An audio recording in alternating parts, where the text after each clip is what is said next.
Hello YouTube and welcome to the Complete Ethical Hacking course for 2016, 2017, and beyond. My name is Joseph and it is a pleasure to co-produce this course with Ermin Krepnich. This video is a 2-hour free preview of the complete course on Udemy, which has 9.5 hours of HD video, is currently being subtitled in both English and Spanish, and you will receive one-on-one assistance from experienced network security professionals that will assist you with getting through the course and help you through the attacks that are demoed. The full course begins by going through a complete installation of Fedora, going over terminal basics, Wireshark setup, how to connect to the internet via proxies, using a proxy server to monitor traffic, connecting to a VPN, hosting your own VPN, getting into wireless cracking, aircrack, HashCat, changing your MAC address, setting up a sandbox environment, fake DNS resolutions, site cloning, credential harvesting, and disconnecting clients from a wireless access point.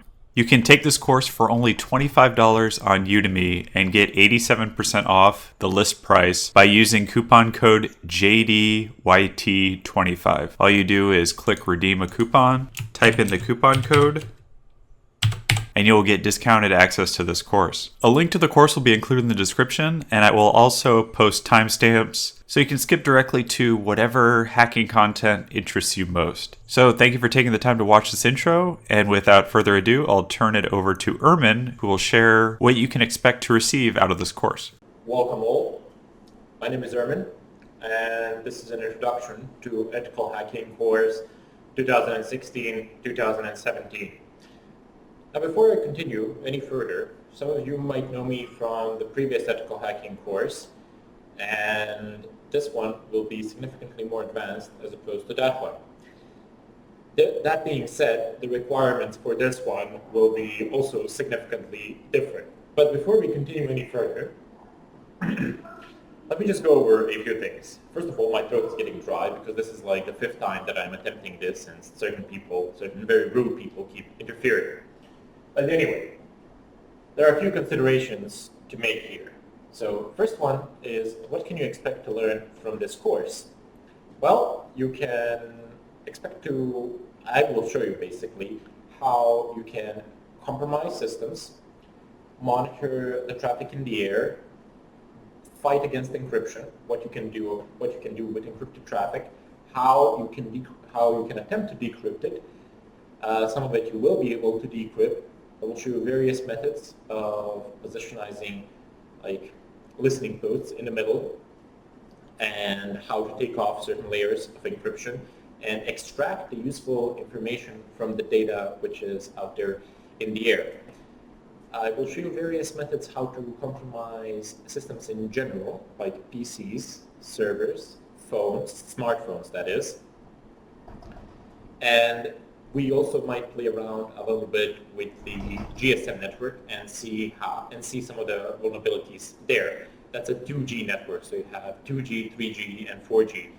2G is the GSM, and 4G is the LTE or LET, one of the two. I keep messing around. I keep forgetting the order of the letters for some strange reason. Anyway. I will most likely at a certain point in time also talk a little bit about social engineering, and you will see the practical aspects of that as well. But there are two primary considerations that you should make when taking this course. So moral side of things, and legal considerations.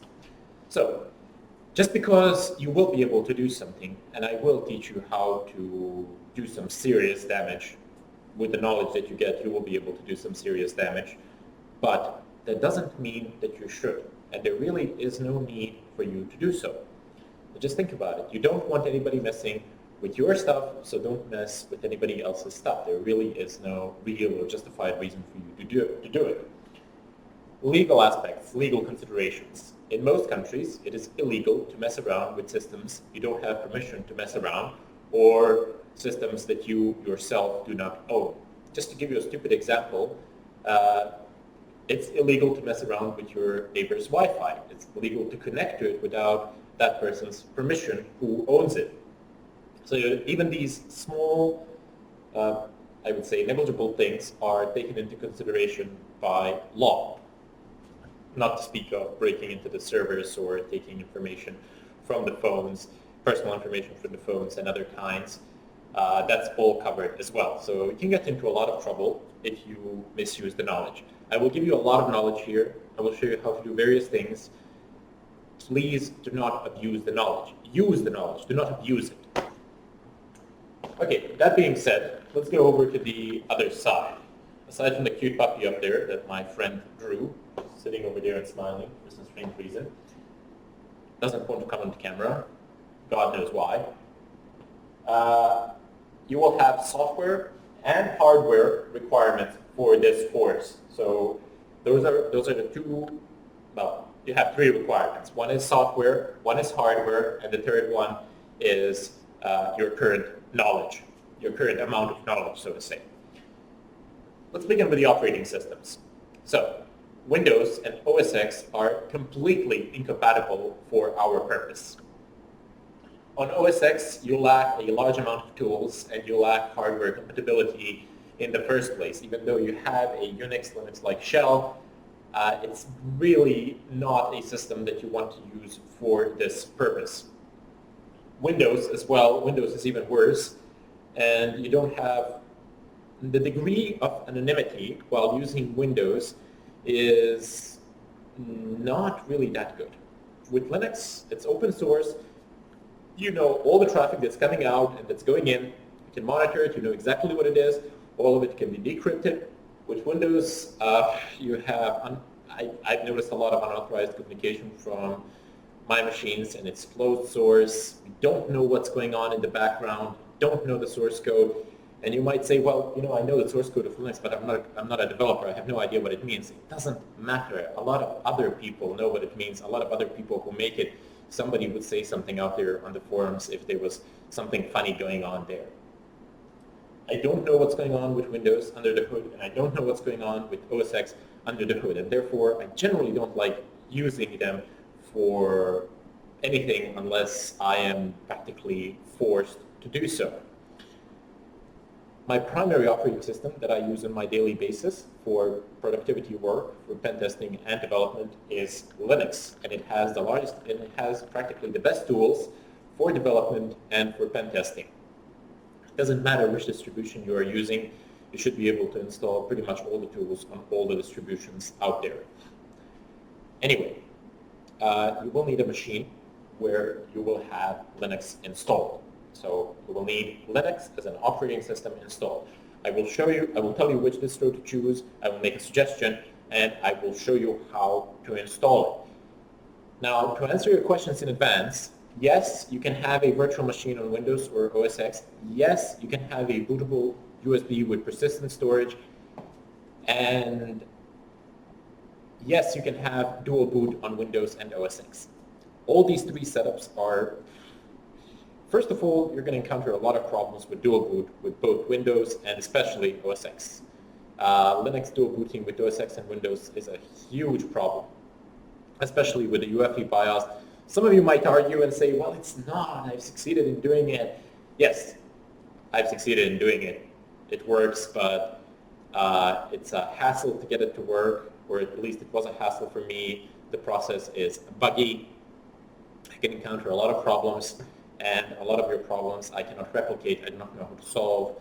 I can't replicate them, therefore I don't know how to solve them because the dual boot behaves differently on different machines with different BIOSes. On different motherboards, that is. So have a machine which has Linux installed as a single operating system. All these other optional setups like dual boot, live USB, virtual machines, I'll go ahead and create these videos for you, and I'll post them on YouTube as optional setups. But that's not the setup that I will be using. That's just something that I will post there for you so you can have a look. They will not be a part of this course at all. They will be on YouTube. They will be completely free. No need to register or anything like that. You can just, if you want to have that kind of a setup, you can go and have a look at it, but I make no guarantees there. Okay, so in terms of hardware, first thing that you need to consider is driver compatibility. Driver compatibility has been an issue for a very long time with Linux, but lately it hasn't been a problem almost at all, because Linux nowadays supports pretty much most of the devices out there without any problems with open source drivers, and open source drivers, yeah, they tend to work like really, really, really well with most devices out there. There's still hiccups here and there, but it works. However, you will need to make sure that your system that you're using in terms of hardware components is compatible with the Linux kernel. You do this by basically getting the list of components of your PC and just typing in on the net like wireless card, model number, drivers for Linux, and it's going to tell you yes, they do exist, or no, they do not exist. And you type in like graphic card, this graphic card's drivers for Linux. Yes, they do exist, or they do not exist. So those are some of the checkups that you need to make. In general, if the drivers exist for, I mean, if you have drivers in one distribution and if they're open source, you're going to have them pretty much all the distributions without any problems. Next up is really important. So router access. You will need access to your home router. You will need to be able to access it. A lot of ISPs these days, they tend to block the user access to the home routers. I don't know why they do this, most likely because they don't want a ton of people messing around with the configuration on the routers, and they don't know what they're doing, so they mess things up and then they call support, and it takes away valuable time and effort, but it costs them money, so they just lock the routers. But if you don't have access to your router, what you can do is just give them a call or write an email asking that you would like to have a permission to, that you would like them to unlock the router, and they will tell you, okay, but you can do this at your own risk. Most likely, if you mess something up, they will charge you some small amount to restore the original configuration. But you can basically back your router up. Once they unlock it, you can just create a backup file, and you can use that as a restore point in case you do not know how to restore internet connection in your house. However, you will need access to your router because we're going to be configuring, we're going to be opening up this machine to the outside world, so it will be accessible from outside world. This will be necessary for certain setups. I will show you how to configure the router, and what you need to do is pretty much the same on every router. However, the interfaces on the routers will vary, but it's quite simple. There isn't that much to it. Wireless cards. This is also something that you need to keep in mind. They need to be not only compatible with Linux, but they need to be compatible with aircrack and reverb. So aircrack-ng and reverb. Some wireless cards function well, others do not. You can look it up on the net, which ones do and which ones do not. In the final account of things, you can just go ahead and use the one that you have and see how it works out. Chances are that it will work. But again, some information, that's the sort of information that you look up on the net. You see, first of all, you establish which chipset does your wireless card uses. You can do this by typing in the model of your wireless card on the manufacturer's website, and the manufacturer will have the chipset listed there. Then you check whether that chipset has compatible drivers for Linux and whether that chipset is supported by reverb and aircrack-ng. All this information is listed on the sites. So you just use your favorite search engine, and I assure you, you'll find these results without bigger difficulties. If you're failed by some crazy chance to do so, just go with the flow and see what happens. See if it works out or if it doesn't. The CPU. Now the CPU that you have should support virtualization options. That means for Intel, you will need VT-D, and for AMD, you will need AMD-VI. These are the flags which tell you that the processor is capable of virtualization. That's the simplest explanation I can give in that regard. Make sure that it would be nice if your CPU supported virtualization so that you can do everything that I do as well. How do you check this? Well, you go onto the manufacturer's website again and you see whether it supports it or not. You can even ask the manufacturer with an email, hey, does it support virtualization or not? Just give them a call, and ask them, quite literally, just give them the model number and they'll be able to tell it to you, yes or no, without any problems really. Now, RAM. It would be good if this machine where Linux will be installed will have at least 4 gigs of RAM. Linux doesn't necessarily require 4 gigs. It's going to run on less than 2 gigs without bigger difficulties. It's not RAM hungry like Windows 10 OS XR, but it would be good if you had more than 4. Why more than 4? For smoother operations of virtual machines, because we're going to have some of them that we're going to set up there and that we will use as our own small virtual servers, as our own pocket environments where we shall conduct our research and the service which we will use in order to go through the course. We'll build our own environments where we will perform whatever it is that we need to do. USB, have a USB lying around, some USB. It need not be a big USB. It need not be a 3.0 USB or anything like that. Pretty much any USB stick will do. What you will need it for? Well, one of the basic things that we might need it for is, hey, I can show you how you can make a cryptographic key, how you can convert your USB into a crypto key. When you plug your USB into a laptop, it basically unencrypts your drives, and it unlocks your PC. And then you can add another layer of security on top of that, and it can request for a password confirmation as well. So that's really good security for you right there. In addition to all of this, I will also show you how to monitor traffic, how to protect yourselves, how to secure your environment, how to figure out what is going on in the network, where to post listening, where to listen for the network traffic, how to figure out what is going on, and such things. And in addition to all of this, my final thing that I would like to state here is the disclaimer. I am not in any way responsible for what you do with the knowledge that I give you. I'm giving you this knowledge in good faith. This knowledge is presented here in good faith that you will use it properly and that you will not abuse it in any way. As all of this is for educational purposes so that you would gain knowledge, not so that you could mess around with your neighbor's Wi-Fi. I mean, just don't do that. It's quite stupid. You have nothing to gain and you can get into a lot of trouble for no reason of whatsoever. So that's it. I'm going to go ahead and bid you all farewell and wish you a ton load of luck with this course, and I hope that we have a lot of fun as we go through all of these things. Welcome back all. So today I'm going to go ahead and show you how to make a live USB from which to boot off your Linux distro and how to actually install it onto a machine. Now this is going to show you how you can install Linux onto a physical machine, not a dual boot or anything like that. I'm just going to perform the procedure in Windows and show you how it's done.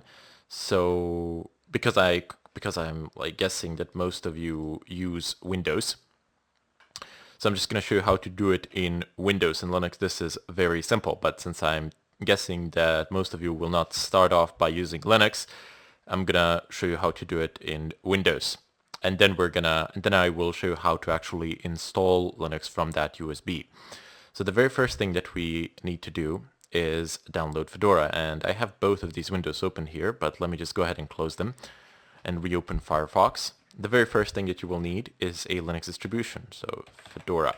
I have opted to go for a Fedora for a number of reasons, and I'm not going to take the default download. I will scroll down and go into Fedora Spins, and I will choose the one with the KDE Plasma Desktop. I'm going to go ahead and click on Download Now, and click here on Download. Oh, by the way, let me just go back. Yeah, okay, save it. But let me go ahead and go back. Can I? Yes. So when you come to this page and when you click on Download Now, as I've clicked before here on download straight away, it should recognize your system by default and offer you the 64-bit or the 32-bit version.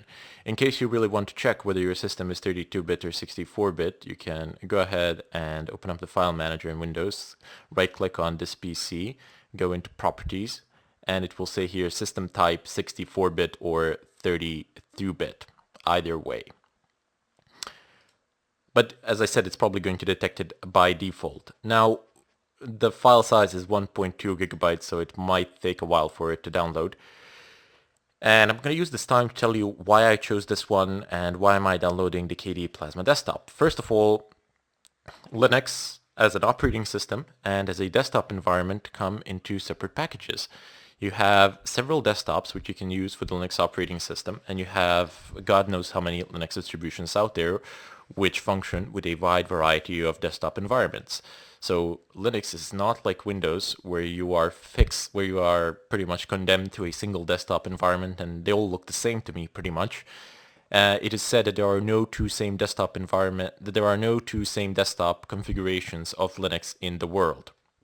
So everybody tunes it and tweaks it on end, and KDE Plasma Desktop is configurable and customizable on end. For example, I'm running a virtual machine here of Windows, but it enables you to do this. You can't see everything that's going on my other monitors, but you can see it's pretty cool. I mean, to do this in Windows would eat up your RAM hilariously. But it allows you to do a lot of cool things. And the second reason why I've chosen Fedora is due to, well, the default desktop environment for Fedora is GNOME. I don't really like GNOME, but it's a fine desktop environment. There's nothing wrong with it, so you can download the default one as well. I have chosen the KDE, and that's where I'm going to be doing the demos. Anyway, the second reason why I've chosen Fedora is because it is a convenient workstation distribution and it's convenient for daily usage as well. I don't think that there is pretty much anything that you can do in Windows that you cannot do in Fedora. Perhaps it's not the beginner's distro, but it's not really complex to use and it's very convenient, especially for our purpose. Why? Why for our purpose? Because it's very secure. It uses SC Linux. You have three security mechanisms. You have mandatory access controls, discretionary access controls, and you have a firewall. So the firewall controls all your incoming and outgoing traffic.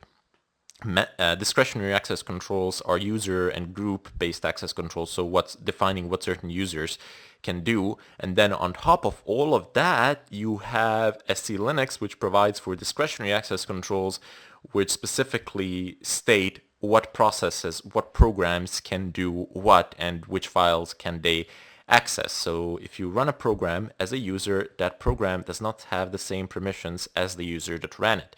If it runs in SC Linux context, it has severe limitations of what it can do, which increases the security of the system exponentially. SC Linux was developed by NASA. If you're curious, I would strongly advise you to look it up on the net and just read a little bit about it. It's very interesting material.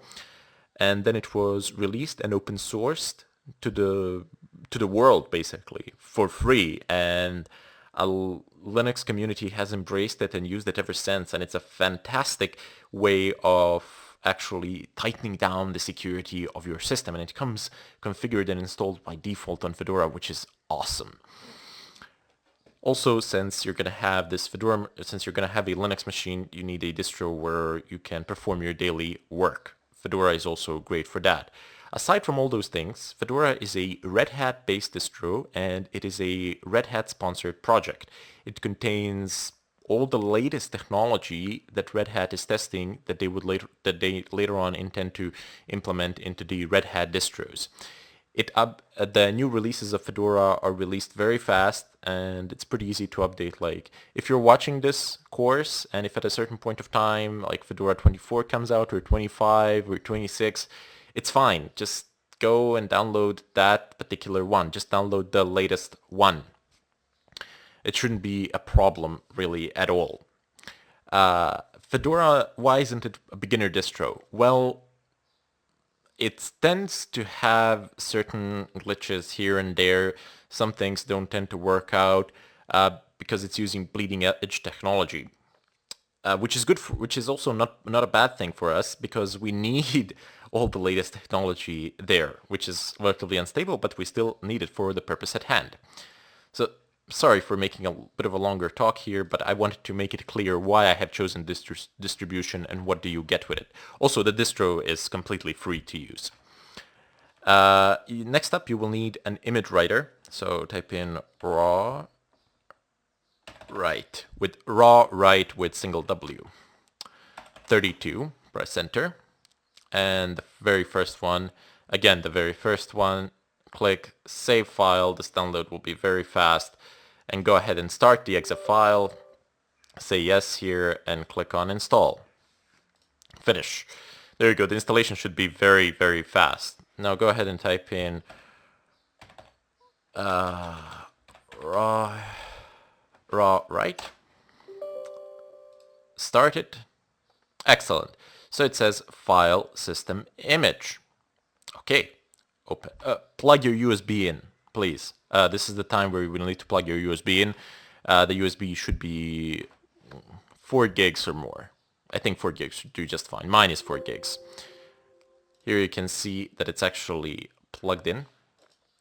Here you go. It's 359, I think, something like that. You can right click on it and format it beforehand. So that's not a bad idea. Just right click and then format and make sure that it's FAT32, which is going to be very nice. Also, I forgot to mention one more reason why Fedora is good, because it works rather well. It boots rather well on UEFI BIOS machines and non-UEFI BIOS machines. Both work just fine. Anyway, go into downloads here. And you see where it says here, compressed FS image, blah, blah, blah. Well, change that and select all files. And then find your Fedora ISO image here where it has been downloaded. Okay, so I'm going to pick this one. And there you go. Calculating hashes. Just wait for it to finish. You know what I'm missing now? You know when you call an office somewhere and they give you that music while you wait? You should implement that in these videos seriously.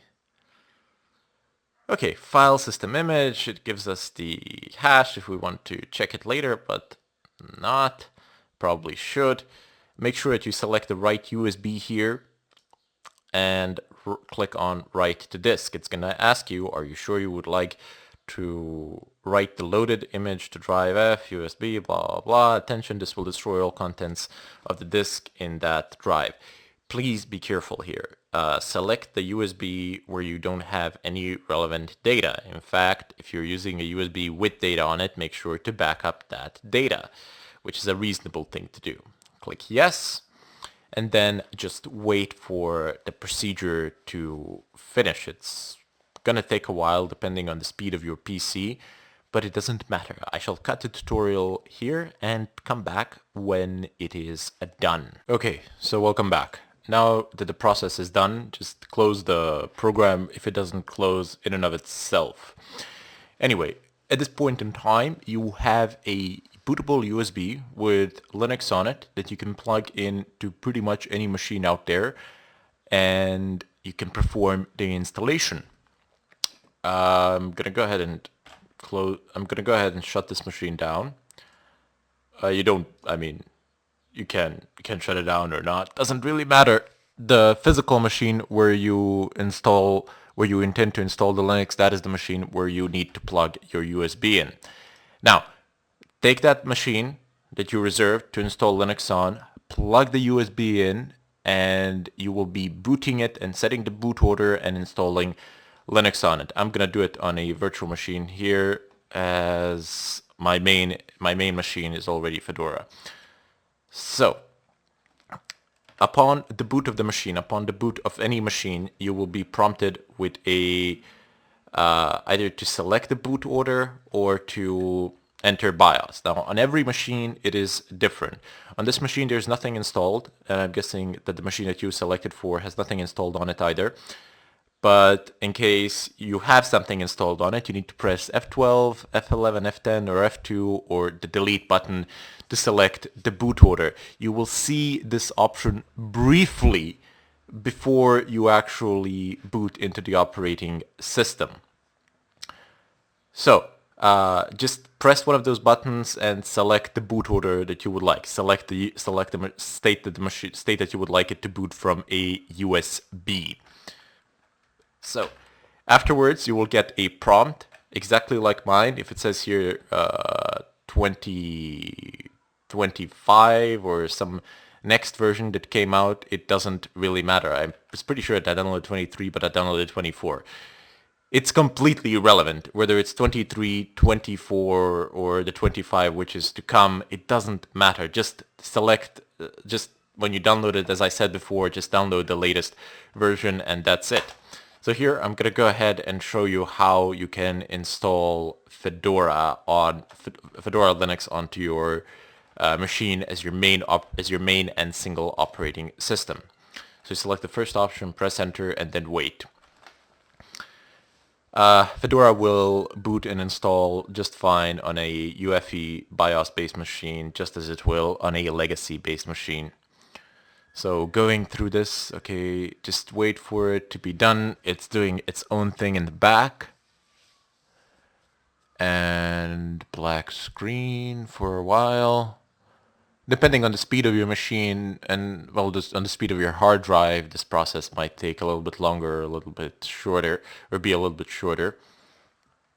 Keep in mind that you are doing this installation from a USB, so it can take a bit of time for it to actually complete. Okay, so booting and booting today, yes, please. Thank you. So you will get a screen, just like I have a screen here. I'm unable to get the full resolution until I actually have installed the system and configured it, but doesn't matter. I'm not going to be using this virtual machine. I'm just showing you how to actually install it. You will get a icon here. It says install to hard drive, and just double click on it and wait. Okay, maybe. Yep, there we go. So it just takes a while for it to install. You can select your language preferences here. I'm going to go ahead and state English, United Kingdom. Select whatever you want. It doesn't matter. Whatever suits you. I would suggest that you go with English always, as it is a lot simpler. I never understood why people actually translated the operating systems. When I go onto an operating system, which is a friend asked me to help him out or something like that, and his OS is actually on my native language, I get lost completely. Not sure why. Anyway, I'm going to go ahead and click on continue. So these are just some personal preferences here. And then you can configure the keyboard here additionally if you want, but I don't think that you need to. Since you selected the language, it's going to default to that keyboard. You can select a time zone. We'll basically just click on it and, I don't know, click anywhere on the globe, and that's going to be fine. It really does, I mean, that's up to you, depending on where you are in the world. I've just set some time zone. It doesn't really matter. Network, you will need to be connected to the internet, so it needs to say either wired or wireless, and it needs to say connected. So if you're on a wireless network, just go ahead and click on it and you're gonna get a prompt or something like that. If you don't, plug a cable into the machine and it's going to connect. Now it says here system. Well, maybe you don't necessarily need to be connected. I mean, if you don't have internet connection at the time of the installation, it should be fine. You can always perform certain updates later on. It says here installation destination, automatic partitioning selected. Okay, so sorry.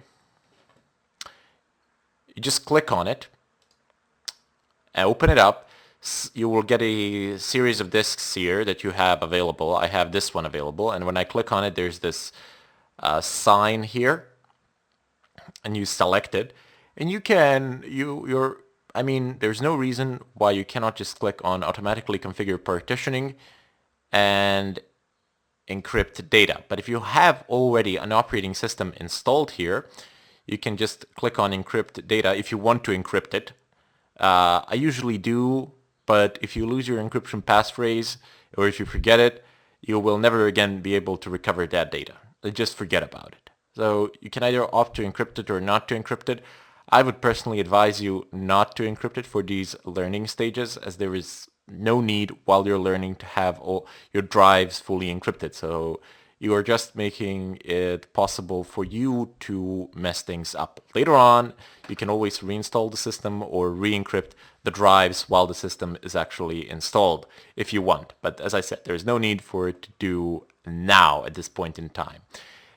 Now you can also select this I will configure partitioning, and then select I would like to, well, just select I will configure partitioning, because I'm guessing your partitions won't exactly be free. So just select I will configure partitioning and then click on done. And it will throw you here. The first thing that you're going to do is, well, you can leave it at this. No, I don't want to rescan the disk. Okay, so just click here, one storage drive selected, and see if that's the drive that you want it to be installed on. Okay, so go ahead and click on to plus, and you can create mount points here, etc. But the real reason why I actually brought you here is so that you learn how to actually make space available in case it is already occupied. So you can click here to create partitions in an automated fashion, and that's it. If you want to delete a partition or something like that, if you already have it occupied, you can delete it with select it, and there's a minus sign. Minus, minus, minus, and there you go. You delete all of them, and then you click here to create them automatically. Keep in mind that all data that is already contained on them will be lost, and you can see it already has boot FE there configured. So all of these things are created here for you. You don't need to do anything special, especially not for the learning process. Just click on create them automatically. The only reason why I brought you here is due to the fact that your disks might be occupied, so that you know how to delete them. You basically delete them with this minus sign, then you click here. Let me just do it one more time. So minus, minus, minus, and click here to create them automatically. And there you go. They're all created, and click on done. And it's going to destroy something, which is fine for me. Keep in mind that after this point in time, I'm going to accept the changes. And when I click on begin installation, these changes will become permanent, and your whatever information is contained in the installation disks will be gone without a good chance of a recovery. So let's go ahead and create our user. I will just type in something nonsensical here like test. You should type in, well, you don't need to type in your name. It's an optional field. The username for me will be test, and I'm going to click make this user, well, actually no. And I'm going to go ahead and create test down below and test down below. So everything will be test for me. You create the real username for yourselves, the one of your choosing, put in a strong password. Don't just type in nonsense here like I have, because I'm going to delete this machine as soon as I'm done with this. And then click on done. You'll need to click on done twice because the password is weak here. You need to create a strong password, and you will only click done once. Now let's go ahead and create the root password. I'm going to create a root password, which is test again, which is kind of stupid, but oh well. Done, done, and there you go. Now create a good, strong root password, and create a good, strong password for your user. That is something that you should really do. I mean, yeah. Don't type in test. That's pretty stupid. I did it because, as I said, I'm going to delete this machine anyway. It doesn't mean anything at this point in time. I'm not going to use it for any sort of productivity work. Rather, instead, most of my work will be done on the machine that I already have, that is already set up for me. So I'm going to do this work on a real machine, not on a virtual machine. I'm just showing you how the installation procedure goes Okay, so I'm going to go ahead and cut the video here and wait for the installation process to finish. You shouldn't be prompted with anything else. Okay, so now that the installation is done, you press quit. And then you go and reboot the machine. Okay, leave. Yep, leave. Restart the computer. Reboot. and wait for it to actually begin the reboot process. Okay, now remove the USB when it shuts down completely. Okay, just wait.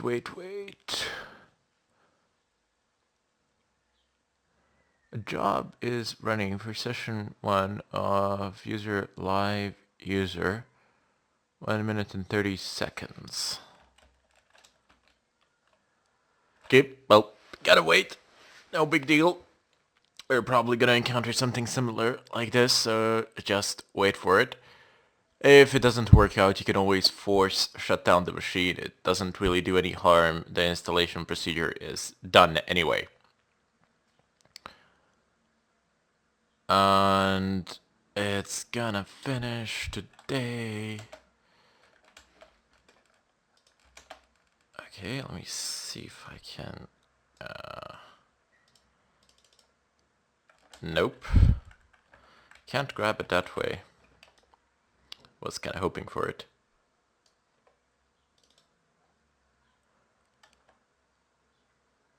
Okay, so 1 minute and 10 more seconds. So let's just wait for it, and it's gonna finish. I could have cut this part out, but I figured I would leave it in because you might encounter something similar and think that something went wrong. Okay, now plug the USB out. Plug it out completely once it shuts down and it's beginning to reboot. Okay, so now you actually have this menu, and it says Fedora Rescue and Fedora 24. The rescue mode is when you mess things up and you can't boot, you go and you can't actually boot into your system, so you go into the rescue mode and you attempt a repair from there, although it is somewhat limited. Okay, so let's boot it up and see what happens. And anytime now, my friend, sometime today you will boot. Okay, it's coming about. It's going to become alive. Some problems with the X server sometimes. It does tend to happen. Okay, let's type in my glorious password in.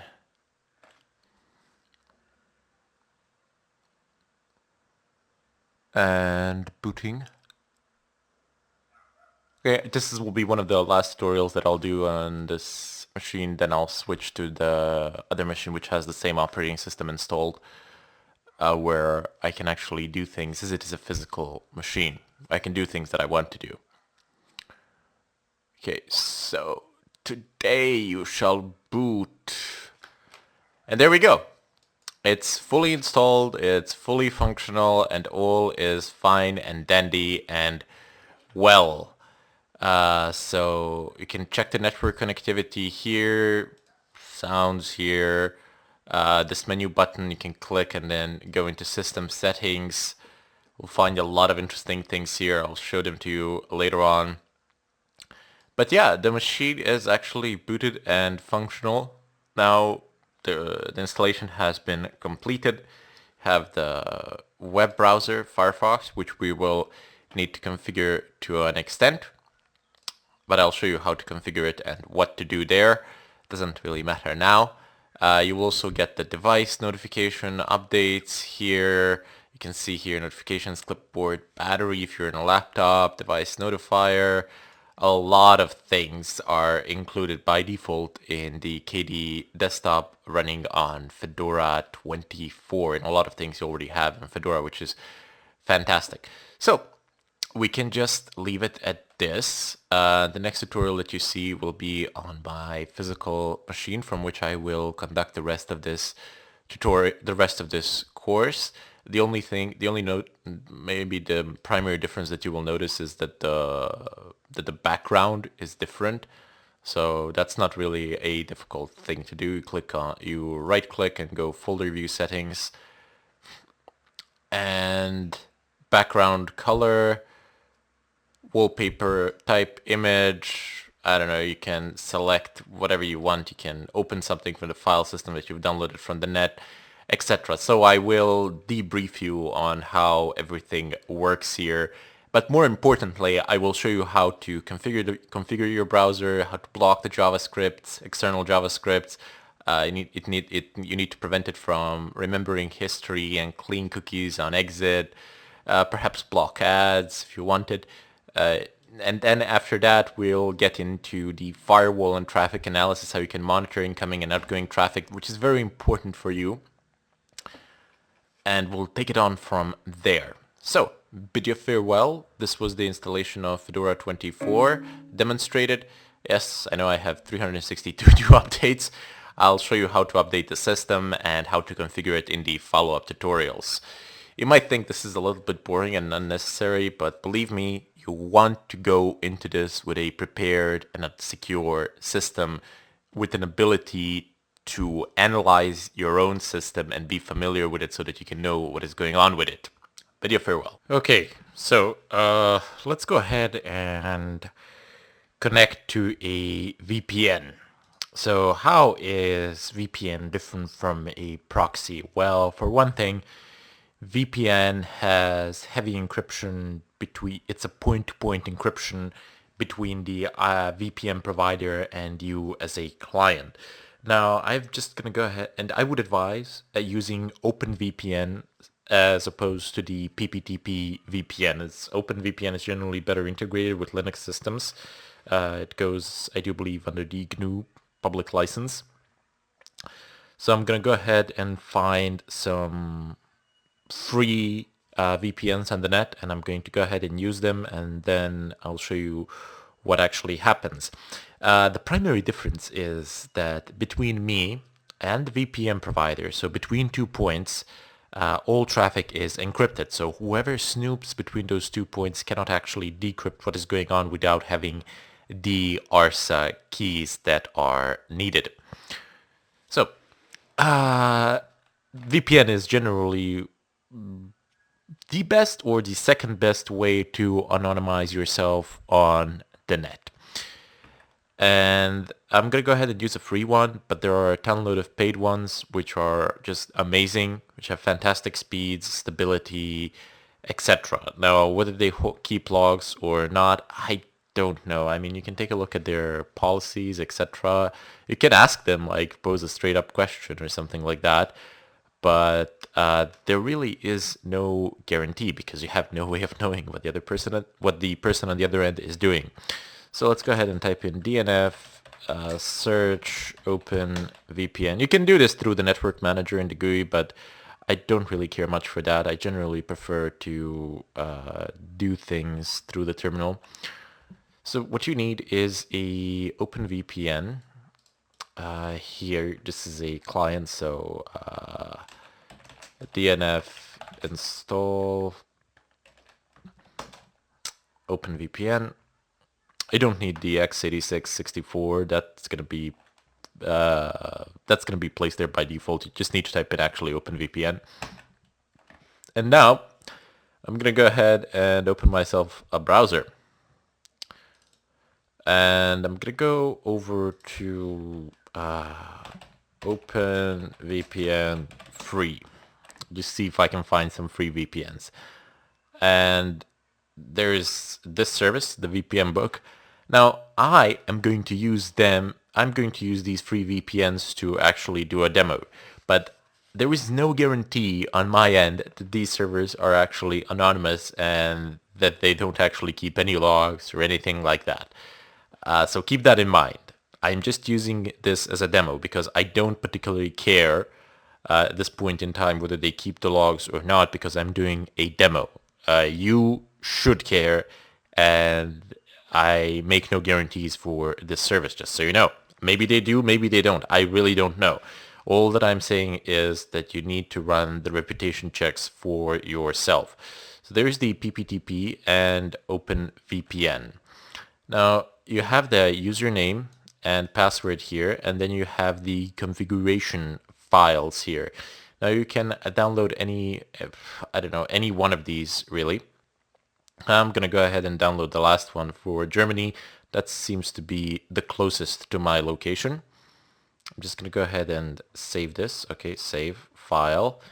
Go ahead and click here. You'll be offered an option to actually extract it. Now here in the extraction you have the TCP 443, TCP 80, UDP, UDP 53. I would just extract this one, honestly, and I wouldn't bother taking the others at all. So I'm gonna go ahead and state that I shall like to extract this, and I'll simply extract this here under my username. So home and then username. I'm gonna go ahead and state OK. Then I'm gonna go back to the terminal, and I shall wait. Before I do, let me just go ahead and type this. What my IP. Okay, right? So it says here that I have one IP. And let's go ahead and type the following in as root. Open VPN --config home, your username. Was it VPN? No, let's go ahead, just keep pressing tab. Oh, VPN book, right. So VPN book, and I only have one in there, so I'm just going to go ahead and use tab completion. I'm going to press enter. It's going to ask me for the username. Now I have the username and the password on the other screen, but I've shown you where they are on the website, so it's VPN book. I'm kind of lazy. I'm not going to type them in. I'm just going to copy paste both of them. And it's going. Just give it some time. Initialization sequence complete. You are looking for this line.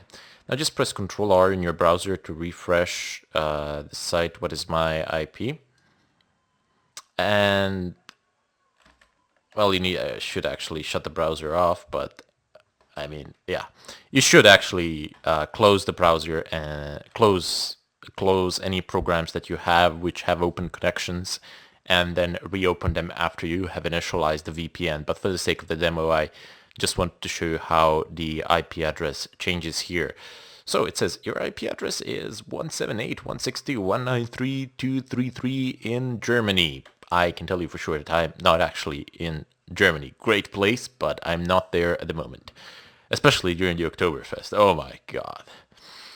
Anyway, it says, what is my IP? And I can guarantee it to you, this is not my IP. This is from the VPN provider. Okay, so this is a very nice way of anonymizing yourself, especially if you have a paid VPN. You are very safe. I mean, if you go to a country where you have bans, etc., you might want to configure your VPN prior to actually entering that country. Because entering a country before you've configured the VPN, it's still doable. It's just a little bit trickier because a lot of the domains where you get the config files for the VPNs are banned, are actually censored.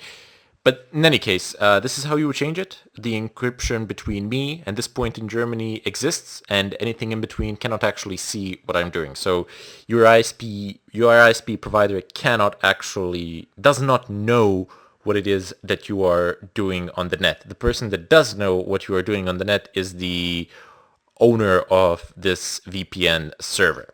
Anyway, gonna bid you farewell here, and in the follow-up tutorials I will show you how to set up your own VPN server and what the person on the other end can see. Okay, so bid you farewell. Welcome back all. So today I'm going to go ahead and show you how you can anonymize yourselves by using the Tor network, and in all likelihood I will also show you how to actually set up the Tor nodes yourselves so that you know what the person on the other side can actually see.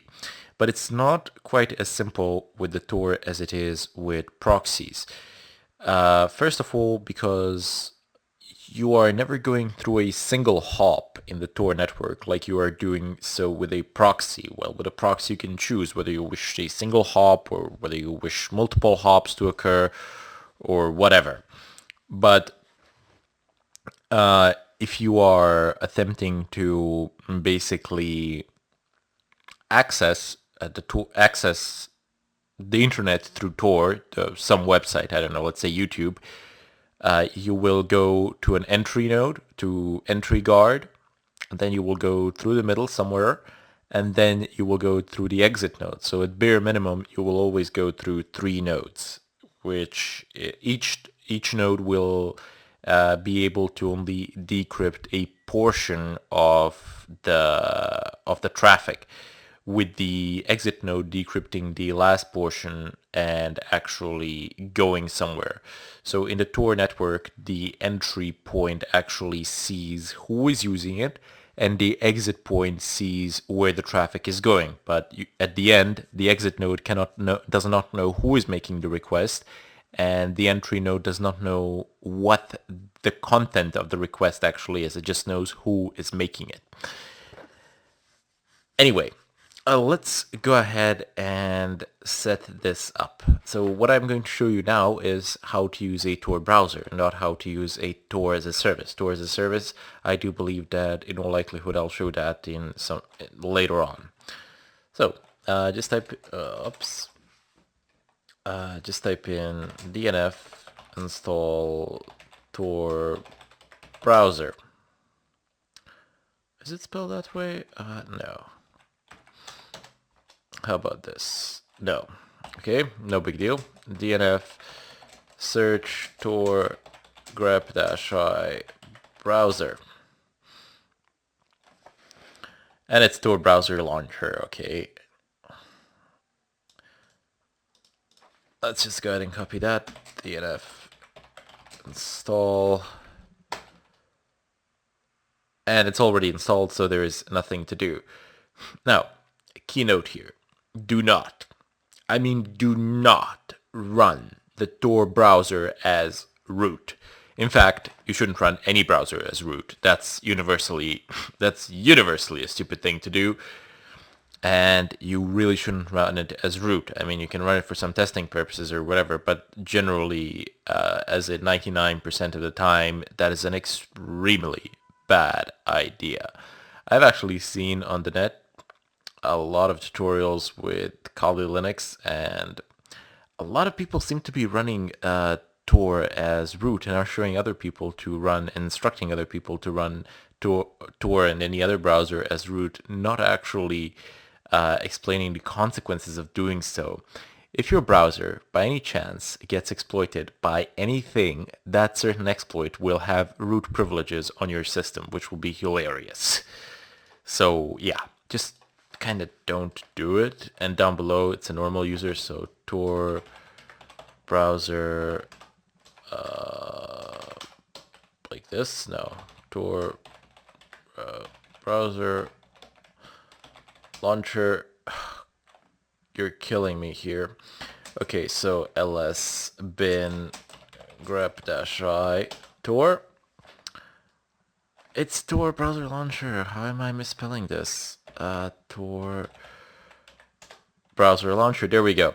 So, hey, by the way, if one of your executables programs like this don't work, take a look in the bin. Take a look in the bin directory, like I did. I listed everything in the bin directory, and then I grepped the ones that contained the word Tor in them.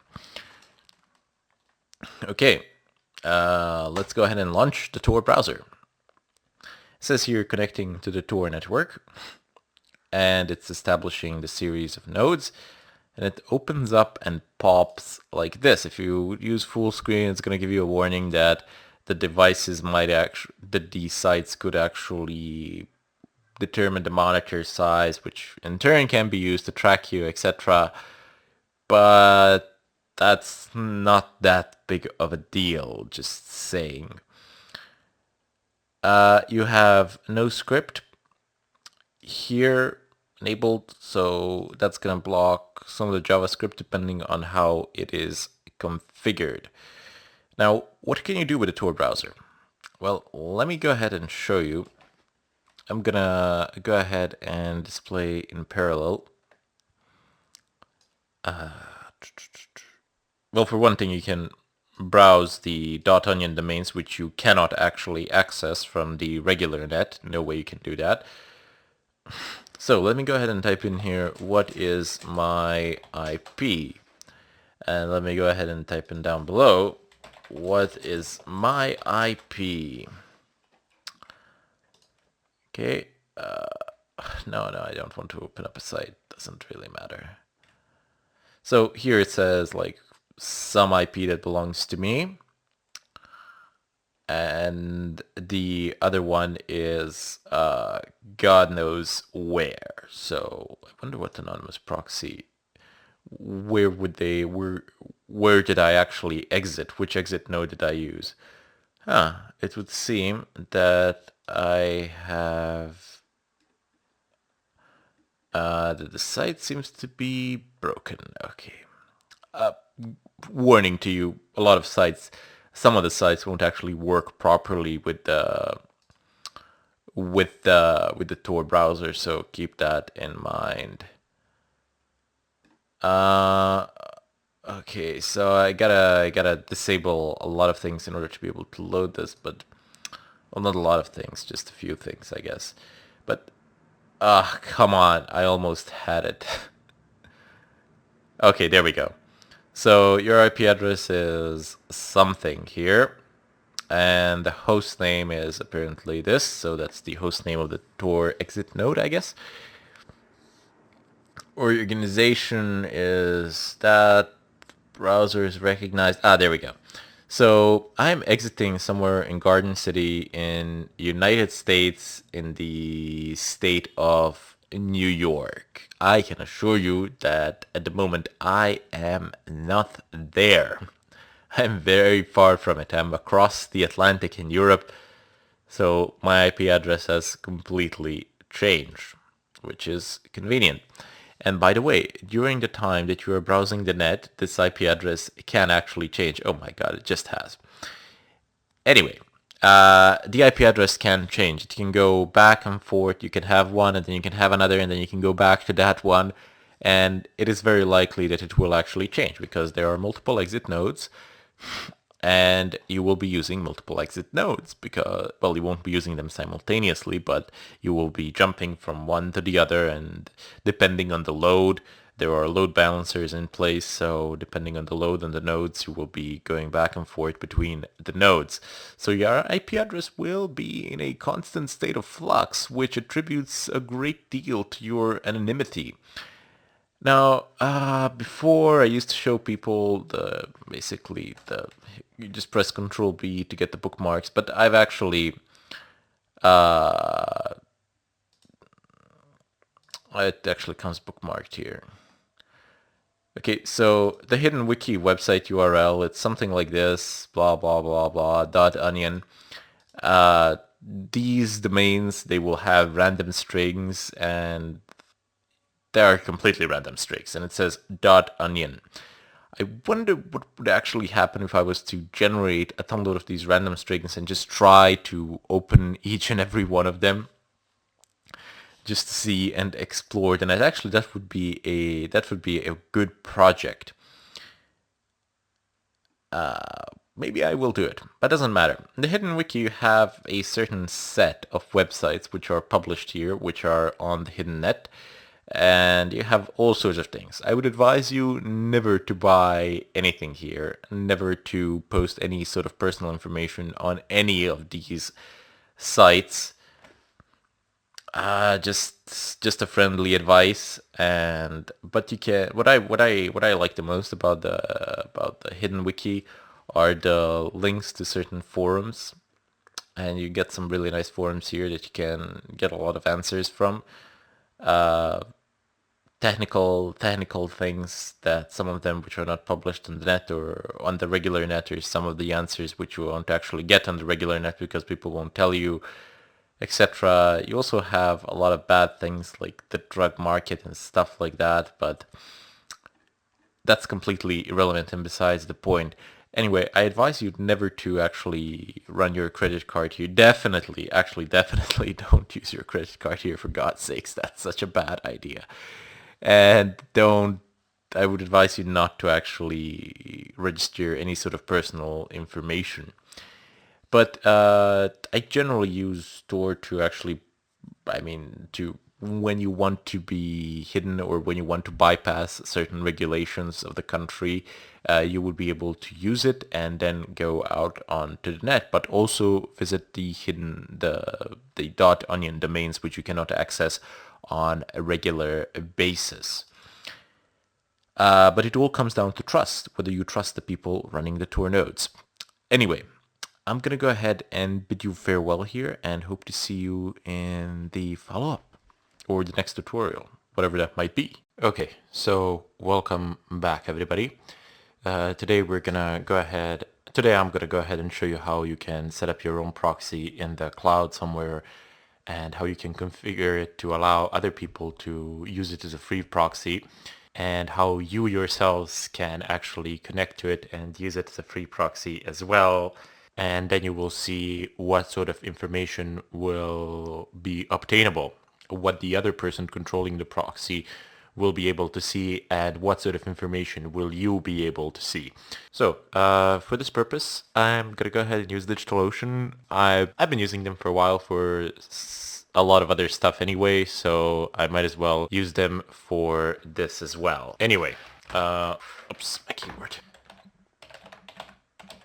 So you don't need to use them. You can use anyone. Any provider whose policies allow you to run a proxy, you can go ahead and host it there. So I am not advertising them or advocating that you should actually go there. I really don't care which provider you use. If you use any, you can just sit back, relax, and see how this actually happens. You don't even need to do it yourselves. But as I said, it is completely up to you who will you use. And as you can see, I already have some active connections here to my servers.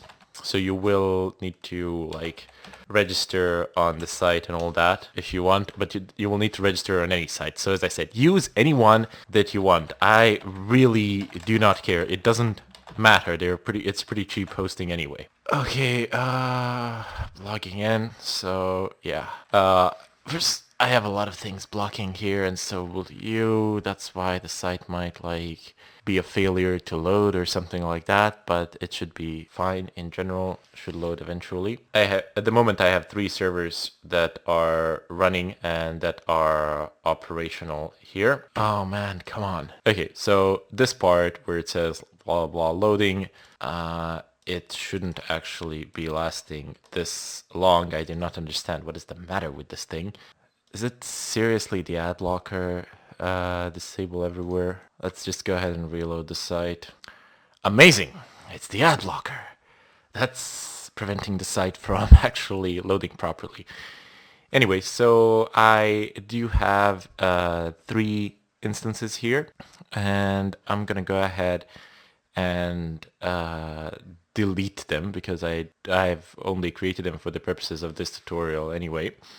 And then I'm gonna show you how you can create a new one. So destroying. Oh, which one did I destroy? 2, 1. Oh wait. Yep, I destroyed the one that the Tor node was running on, where I was doing experiments for the setup of the Tor nodes for the other tutorials. Oh well, no big deal. I'll just recreate it. Once you destroy it, that's it. No going back. Sorrow and tears, but it's all going to be gone. Ah, God, come on. Yeah. Okay, so you click on Create Droplet, the green button at the top, and then you can select the type of a server that you would like to run. I don't know. I have a tendency to select either Debian or CentOS. So usually one of the two I like to select. Depends what I am doing. If I need a server for virtualization, I am going to always go with the CentOS. If I need a server for just some sort of web hosting or a proxy like this or whatever, I'm gonna go ahead and go with the Debian in general. You select Debian and then you select the version, select the latest version, and then select your monthly budget for this instance. I really don't care. I'm just going to select the $5 here because it is completely irrelevant to me. I don't need a lot of, I don't need it to actually work hard and strong or anything like that. This is just for the demo purpose. And the country, let's select something close. So Frankfurt is probably the closest to me. And okay, So you are at the point of time where you can add your own SSH keys, and you can select how many droplets you wish to be created. Now, you don't strictly need to add an SSH key, but here's the thing. DigitalOcean, or pretty much any other service provider, is going to send you the password to your email. And the password will be hilariously long. And I don't think that you'll be able to actually copy-paste it. And I don't like using very long passwords for SSH logins, which might seem stupid to you, but it's really not. You take something that's even longer, which is an ARSA key, which is ridiculously long, and then you store it onto a system, restrict access to the file, and just use it to log into the server, which is an awesome way of actually managing. Actually, it is the recommended way of logging into the servers.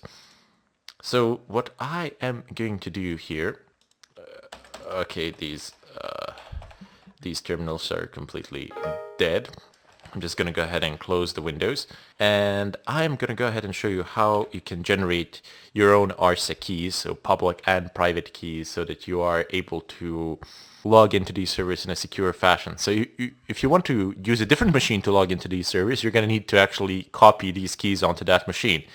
And this is the ARSA keys. The SSH in general is mainly like a Linux and a Mac thing. Can work on Windows as well. With PuTTY. But let's just go ahead and begin with this procedure. So you type in SSH dash keygen dash T ARSA keygen. Okay, you don't need to type in anything in particular here. You can type in a specific file where would you like to save it, but the default location is fine. So it's the home folder, your username, and then .ssh. Just press enter. You're not going to get this, but I already have an ARSA key from my previous droplet, so I don't really care, so I'm going to go ahead and overwrite that. You can also add an additional passphrase to this, but I'm not going to do that. There's really no need. I just press enter twice, and you shouldn't really show these things to anyone, your private keys or whatever. But I don't really care. This is just for the demo purposes, and once I'm done, I will destroy these keys and I will destroy this instance anyway. So you type in cd/home, your username, and then .ssh, and then do ls, and you will see it says idarsa, idarsa.pub, and known hosts. So I'm going to go ahead and type in vim. Known hosts. So these are the known hosts which have been remembered. And there are 1, 2, 3, 4, 5. Okay. Let me just go ahead and quit. You can also modify the known hosts file manually. I'm just gonna go ahead and purge it. So I don't have any hosts that I have actually remembered, because ARSA keys are specific to an IP. Once you generate the SSH ARSA keys, they're specific to an IP address. Even though the IP address can change, you will get a warning stating that the IP address has changed and then there is a possibility of a man-in-the-middle attack. But usually it's not a problem, it's just that the IP address has changed. Anyway, do ls again, and you have ID ARSA, so we're not going to touch that, but we have ID ARSA pub. And that is the one that we actually need. So just go ahead and type in cat id arsa.pub. Great, I've just displayed my private key, but as I said, it really is irrelevant because I'm gonna go ahead and destroy this machine afterwards anyway. ID arsa, that's what I'm doing basically. I've created a setup, I've created an environment, I've created everything for you so that I can do the full demo where I don't need to actually hide or conceal any sort of information. Rather, instead I can just show you everything, and then just afterwards I'm gonna destroy it and create a new system. Okay, so cat id _arsa.pub, that's your public key. So press enter, and you can just go ahead and copy the whole thing. Go back to the website, and it says add your SSH key. So there is my key, which I have added previously for the other instances, but I'm just going to go ahead and say that I would like to import a new key here. And I'm going to name this one new key. The name is arbitrary. You can name it any way you like. Add an SSH key. and click create down below. You are not going to need anything else. Okay, so this is creating the process is fairly fast. Even if you pick a bigger one, it's still very fast. It would seem that all of the disks that they offer are SSD disks, which is kind of nice. Unfortunately, I cannot log in or do anything like that until this process actually completes. Just wait, and then we need to... Oh, okay, let's get to work. It's done. So I have the IP address. They have a copy button. Thank you. And let me just go ahead and clear the screen. CD clear the screen again and type in SSH. It will be installed by default. Root at Control-Shift-V. Press enter. Type in yes. So the authenticity of the host cannot be established. It has some sort of fingerprint which is not matched by anything in your known host file because we've just purged a known host file. And yep, our known host file now contains this IP address and the fingerprint here. Okay, so we are logged into the machine, and if I type in ifconfig, you can see that the IP address is whatever this is, and if I type in ifconfig down below, you will see that the IP address here is completely different. So this is like my private LAN IP address, while this here is a public IP address, which can be used to actually access this via the net. Okay, so the next thing we need to do is actually start configuring our machine for the proxy. First things first, we're gonna need another user. So add user, and the name of this user, it's arbitrary. You can put whatever you want.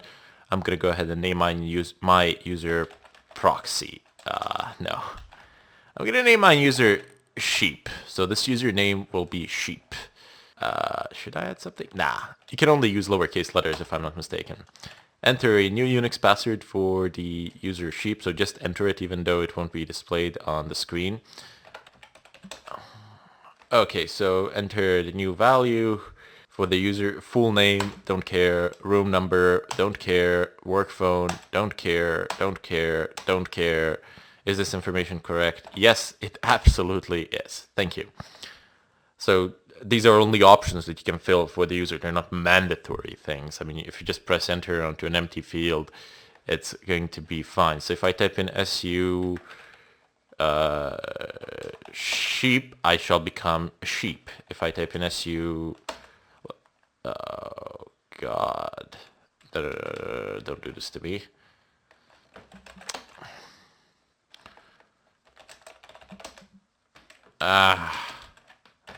Because I don't know the root password. I didn't actually get it via mail. I probably did get it via mail, but I didn't actually bother to check because I used the key to log in, so I don't know the root password. I need to actually change the root password. Sudo su. Oh God. Okay, let's just log out and log back in. This was like extremely stupid. Just type in exit and then oh, okay, I don't need to actually log out. I just exited back. So I am back as root, and let's type in pass wd and change the password for root, for God's sakes. Let's just type in something. I don't know, it's just whatever. Make sure you don't forget it. So I've created a new user. I've updated the password for root. And now I'm going to go ahead and edit my SSH settings. So VIM, do I have VIM? I do. Excellent. I'm so happy that VIM comes installed by default on Debian. It still doesn't come installed by default on Fedora, unfortunately. VIM /etc SSH SSHD config. Press enter. And this is the config file for SSHD. So we're just going to need to change a few things here for the sake of security. So permit root login. That is the line that we are looking for. Permit root login. And just go ahead and just type this in without password. Okay, so right quit. And now just type in service SSH restart, service SSHD restart, and then type in exit. You're back in your host client, and now go ahead and attempt to log back in as root. And there you go. So we have actually managed to log back in. We've managed to log back in as a root user, but I shouldn't have been able to do that. I'll just see the config file one more time. I'm typing something wrong here. And let me just probably a spelling typo or something like that.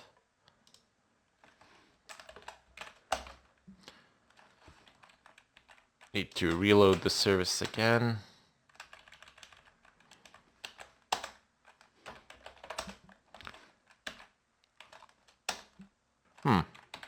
Okay. Let's just go ahead and set this to straight out no. And that should do the trick, basically.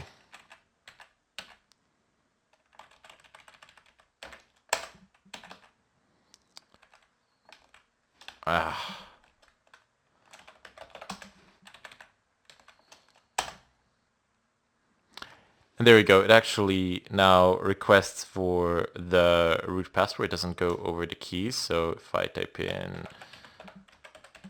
the password. Okay, so permission denied, even though I did type in the right password. The password is basically test123 or lowercase t. It has to be one of the two. But it doesn't actually work. I can't log in. So let's just go ahead and try one more time. I know for a fact that this is the password because this is something that I've designed to actually put the weak passwords in. If I type it in again, and it says permission denied, please try again. Here, let me just type it in with a capital letter. And nope. Let me just write it one more time for charms. And nope, permission denied. But if I do this, sheep, it's going to ask me for a password here. It's the same password, test123, and there you go. I am able to log in. But the problem is I'm not able to log in by using the keys, so I just need to copy the public key, which I have actually generated here. And I need to type in sudo su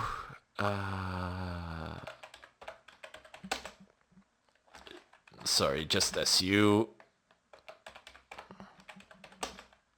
And there you go. The password is in fact test123 for sure. Okay, let's clear the screen and do cd, shouldn't have done the cd/home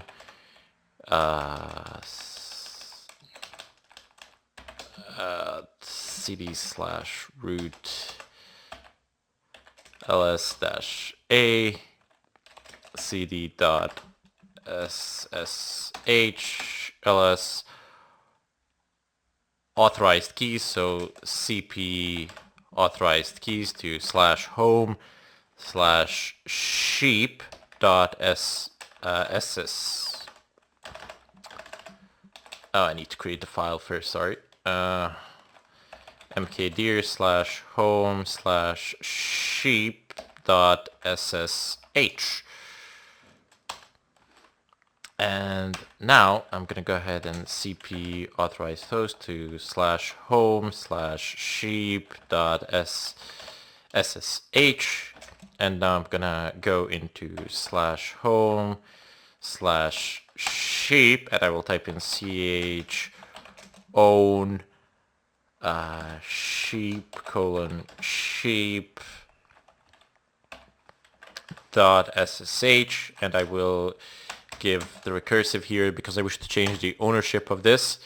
I'm going to type in exit, and I'm going to attempt to log in, and there you go. Voila. You don't need a password anymore. You can just log in with keys. And what have we done here? Let's just cap up before the time runs out. I have remove the root user from the direct SSH login, so you can no longer log into the server as root. You can log in with a regular user and then become root on the server from that regular user. Otherwise, you can't. So it's an extra security layer, and you cannot log in as root to the server. Okay, now we're going to go ahead and set up the proxy, but we're going to do that in the follow-up. Welcome back, everybody. So today, we're going to go ahead and begin the wireless chapter. Now, what are we going to do here today? Well, the very first thing that I was planning on showing you was how to utilize aircrack in combination with the GPUs in your PC in order to accelerate the cracking of the VPA2 passphrase.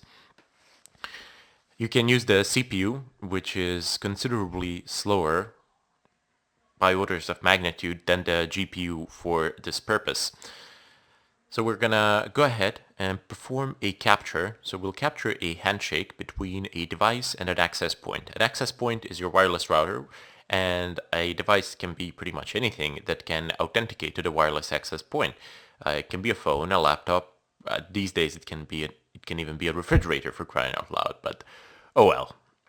And we're gonna what we will do is scan the area, then select our router and select the device that is connected to that router. We will de-authenticate that device which is connected to the router, and once the device actually attempts to re-authenticate, we will capture that handshake that occurs. And then we will actually take that handshake and begin the cracking process by using the acceleration provided to us by the GPUs. Now, I understand that people don't have GPUs just lying around doing nothing. I personally have 3 GPUs in my PC. One of them is used for the host system, that is the display wall graphics, basic from FirePro series from AMD. And it's basically designed to just plug in as many monitors as you can. It basically has 6 mini display ports, which is awesome. And I can plug all my 4 monitors into it. The other 2 graphic cards are Asus manufactured from NVIDIA. They are GTX 970s, and I primarily use them for gaming. So I have passed those 2 graphic cards to 2 different virtual machines on which me and my friend play some games. What I'm going to do today is repurpose those graphic cards, and if you don't have them, just sit back, relax, and watch, see what happens and how it goes. You can perform the same type of an attack with a CPU, although it will be considerably slower. But I did want to show you how you can use the GPU acceleration for this purpose. And today I'm going to repurpose them. I will pass both of them to a single machine, and both of them will be utilized by a single machine where the cracking process will take place. Now, the very first thing that we need to do before we go about installing the aircrack, messing around with the MAC addresses, etc., we will need to confirm that our wireless adapter, that our wireless card can actually be used for this purpose, that it is compatible. So the very first thing that you need to do is type in ifconfig to see if you actually have a functional wireless card, and I do. So it's listed right here. Your name might be a little bit, okay. Your name might be a little bit different, but I seem to have 2 of them. One from my PC and the other one that I've actually plugged in. Now the one that I've actually plugged in, well, why did I do that? Because the one that I already had was completely incompatible for the purpose. Therefore, I had to plug in another one. I've tried a lot of things with the one that was already there. As you can see, LSPCI, what was the name? Yep. grep network. Sorry, ignore case. As you can see, it's Broadcom Corporation BCM 4360. Now, this absolutely is incompatible for the purpose at hand, so I decided not to actually use it. Rather, instead, I've decided to use the one that I've actually plugged into my PC. I've just bought another one, USB, somewhere from eBay. They're pretty cheap, so they can be acquired. So you can see it here, LS USB. And it should be somewhere around here. Realtek. Yep, there we go. So Realtek Semiconductor RTL8188RU VLAN adapter. So that's the one that I've plugged in via USB, and that is the one that I will be utilizing. Okay, so let's go ahead and clear the screen. Well, actually, let me just go ahead and show you how you can run this verification. You just basically do this listing ls-usb and take the chipset. So just go ahead and copy it. And now I would like to ask you to open up Firefox or whatever browser you are using. And you can go over to aircrack hardware compatibility. And it should be the very first link that pops. You can just keep on scrolling down. And here you're going to see a lot of them. So it says Atros, ATM, EL, Centrino, and the other ones. This is Realtek, so let me just go ahead and Control F and do this. Okay, so Realtek 818. Yes, unstable driving patch required. Okay, but which one do I have? 8188. So, okay, it says RL 8185, 8187.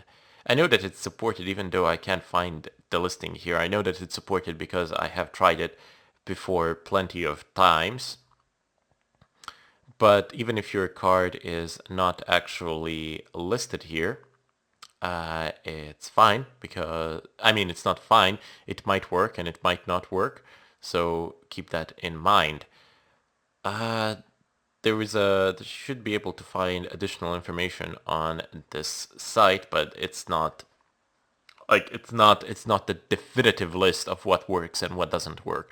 Your card might still work regardless. As you can see, mine is not listed here. I swear it was listed somewhere around here, but it doesn't matter. I've actually went out onto the forums and asked in regard to the compatibility, and then I have basically confirmed that it works. And so when I've confirmed that it works, I have bought it and I have installed it. So once you have confirmed that it works, if it's not listed there, if your chipset is not listed there, try going out onto the forums and asking people whether a certain card will work. Now, don't ask me whether that card will work because I genuinely do not know. I don't know because I don't have the card to actually test it out. But somebody on the forums might actually have tried something with that card and they can tell you their experiences. It does work or it doesn't, or it partially works. If it partially works, that's a pretty bad thing for you. Don't bother with it. If only in the case that people have confirmed that it's working, use it. If it's not, then you're bound to encounter a ton load of errors. Anyway, let's go about installing the aircrack. So just type in dnf install aircrack-ng. And yep, dependencies resolved, nothing to do, it's already installed. Yours won't be, so for you the installation will go through. Eventually it will ask you to say yes or no. You can just type in Y for yes. And the next tool that I would like to install is Mac Changer. So Mac Changer. Yes, I would like to install it. And this shouldn't take a long amount of time. It should be fairly quick. So there we go. Installed, Mac Changer complete. Why are we installing the Mac Changer? Well, your devices, your wireless devices, your network devices, pretty much all these devices all around, they have their own unique MAC addresses by which they can be identified.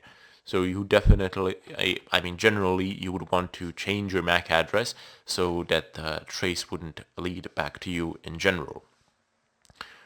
Although if somebody is, for example, performing the triangulation at the time of basically somebody doing something funny on the network, they will be able to determine the position of the person doing it within 4 square meters, which is not extremely helpful, especially if you're at a bar full of people who are all using laptops. Anyway, so if you wish to change the MAC address, you can just type in MAC changer -r, and let me just do this. IF config. I'm actually not sure which one of these is it. I'm pretty sure it's the first one and not the second one. They can be recognized by the MAC addresses. These are the MAC addresses here embedded. So MTU 1500, 100. Oh well, we'll see. One of them will work, one of them won't. I purely doubt that you're going to have more than one wireless card in your machine anyway. So we'll get to that point in time. But if you type in Mac changer --help, you will get a large listing of options here. Well, maybe not that large, but it can print the MAC address and exit, and that's what we're going to do. So which one was it again? Just show. You will need to specify an interface, of course. So VLP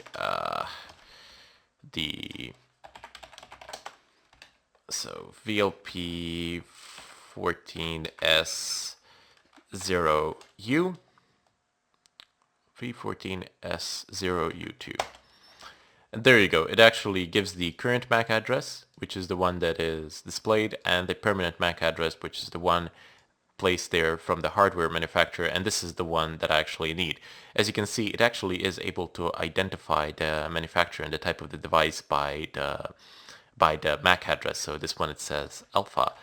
That's the Alpha wireless adapter that I got from the eBay. But if I type in the other one, VLP 10S0, it doesn't actually know the manufacturer. I don't know, maybe because it's not listed or something like that. It's Broadcom, but probably just doesn't have the MAC addresses in the sheets.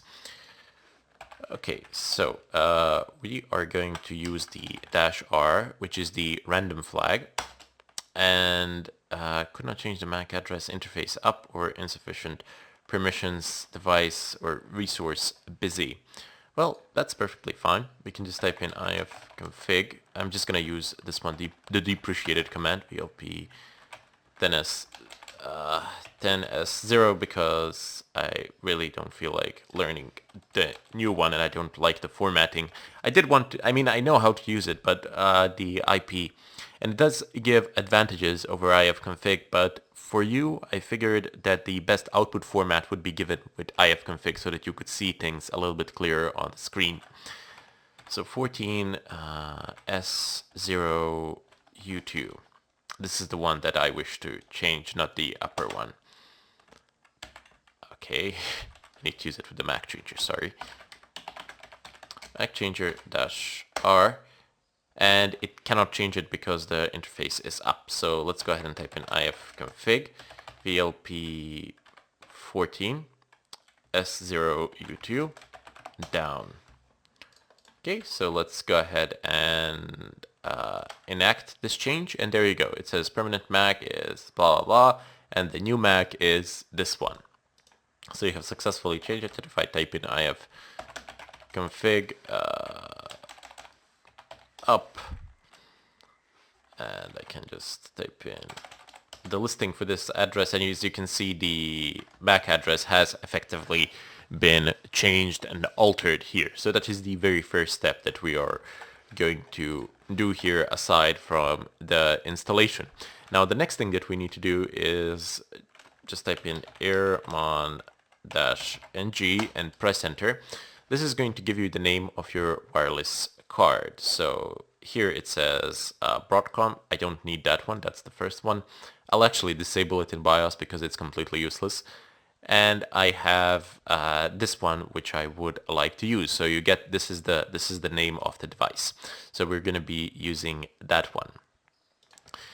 And if we want to basically be sure that no other processes will interfere, and we do want to be sure that no other processes will interfere, we need to type in airmon-ng check.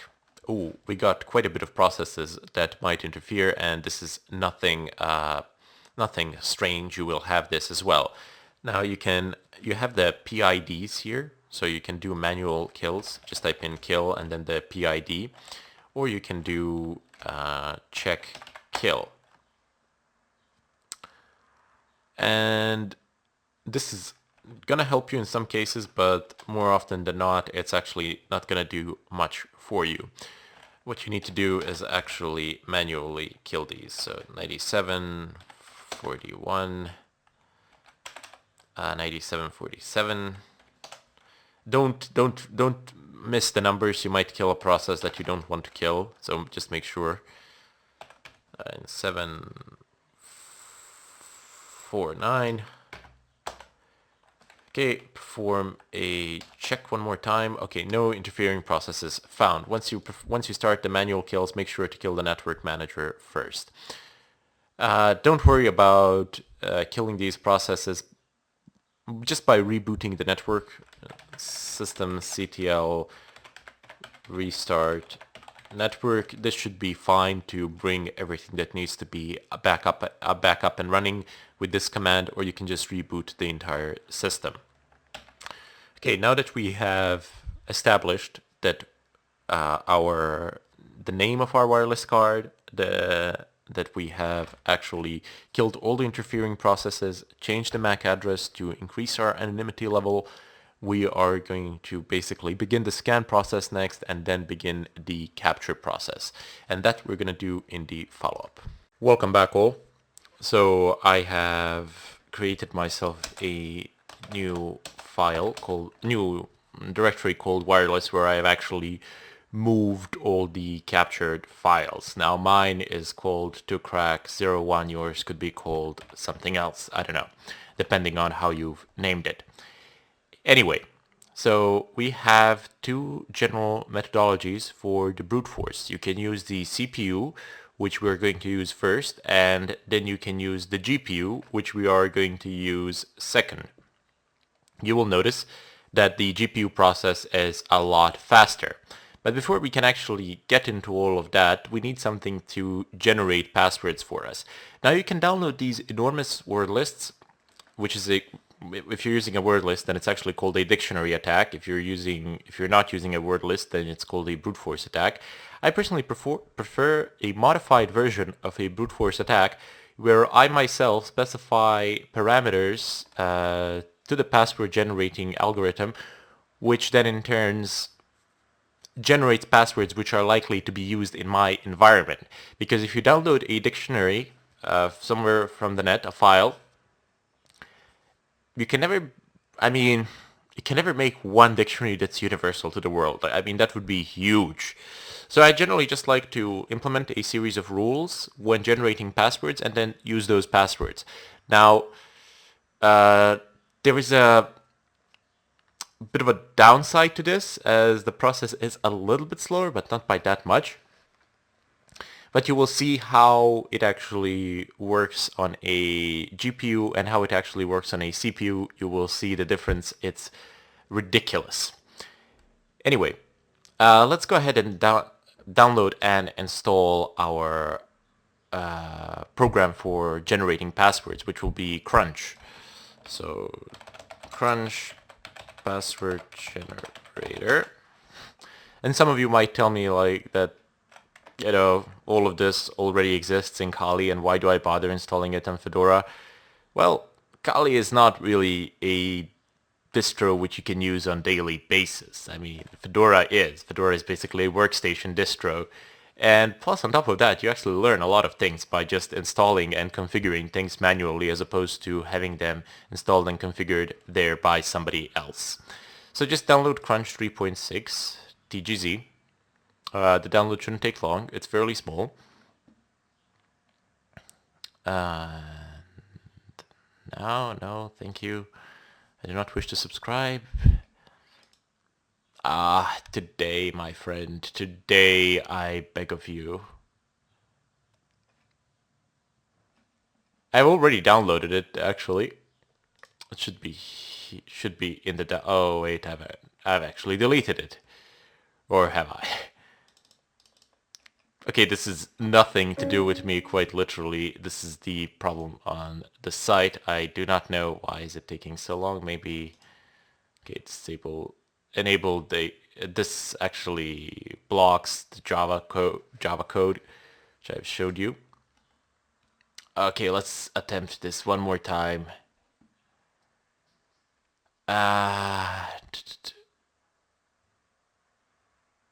There we go. So save file.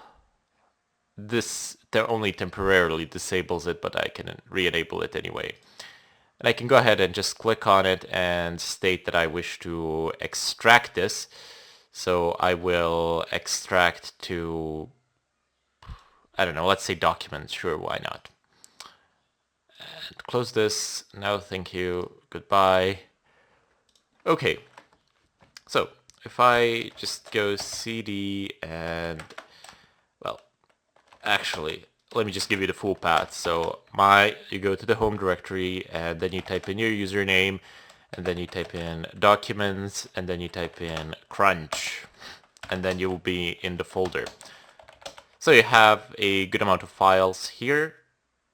You just need to basically type in make and then make install, and that's it. That's literally it.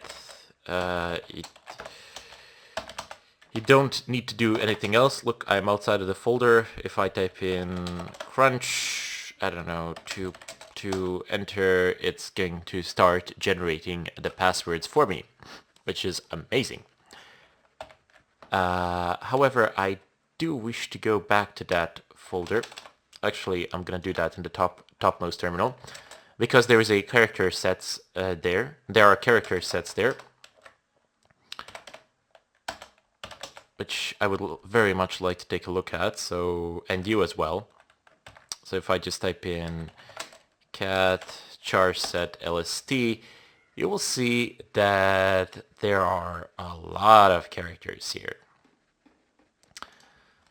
And do I have the command saved here so I don't have to retype it?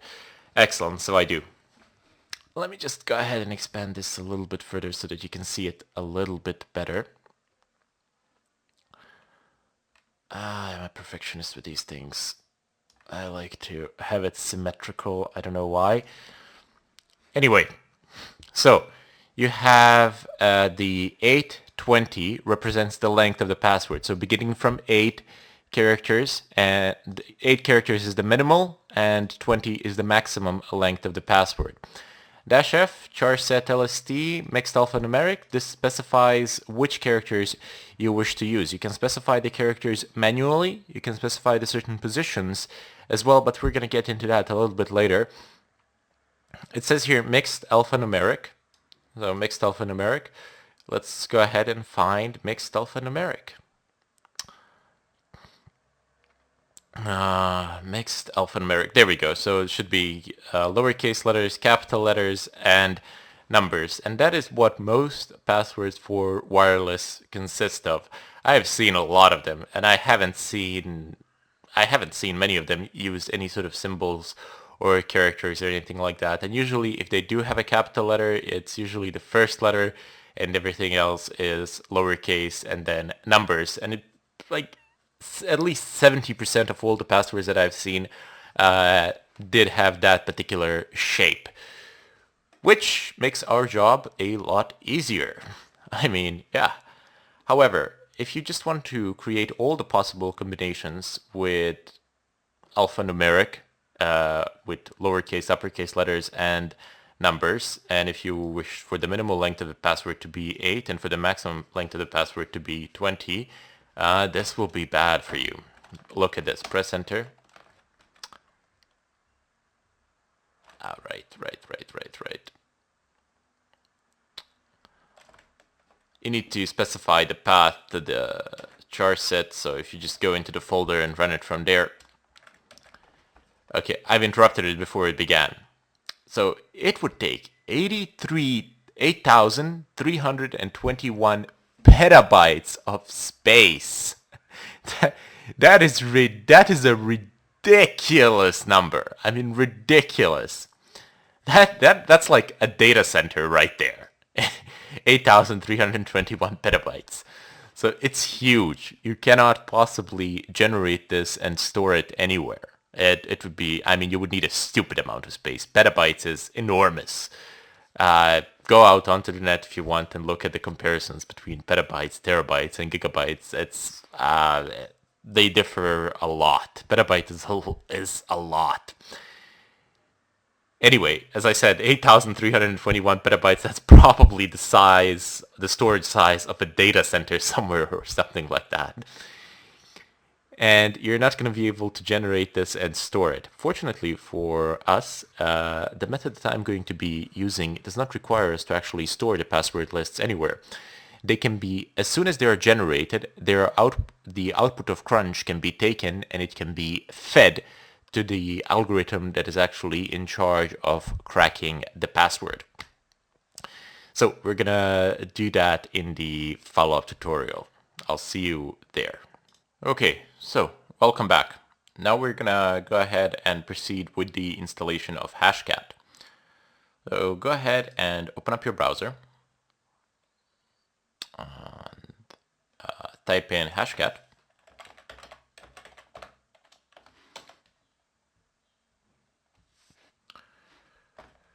Okay, go over to the HashCat website.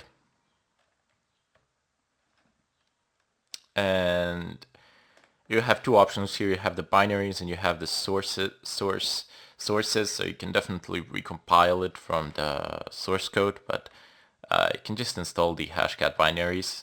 Just click here, open with Arc, okay, and then click extract to. I'm going to extract mine to documents. So okay, the process should be fairly fast. You can close it once it's done. And then let's go over to that place.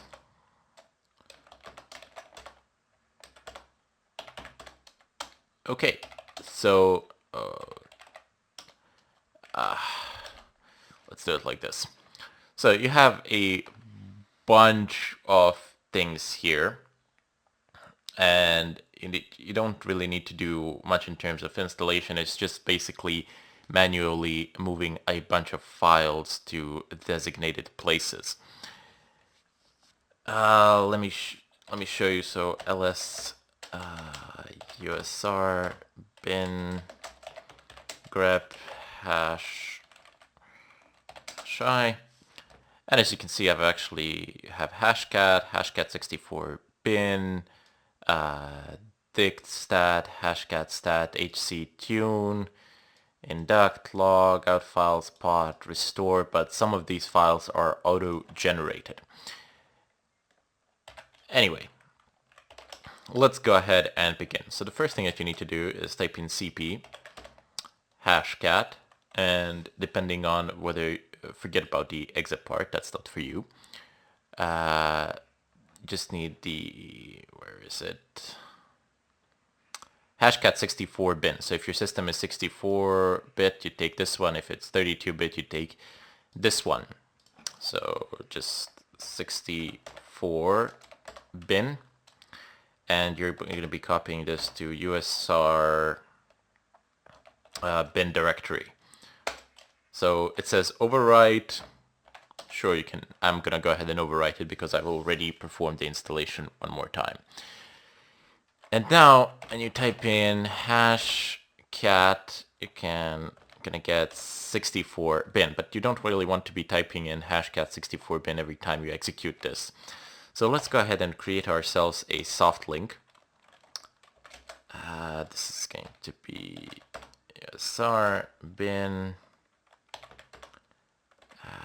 HashCat 64 bin, and then USR bin, and the soft link will be HashCat.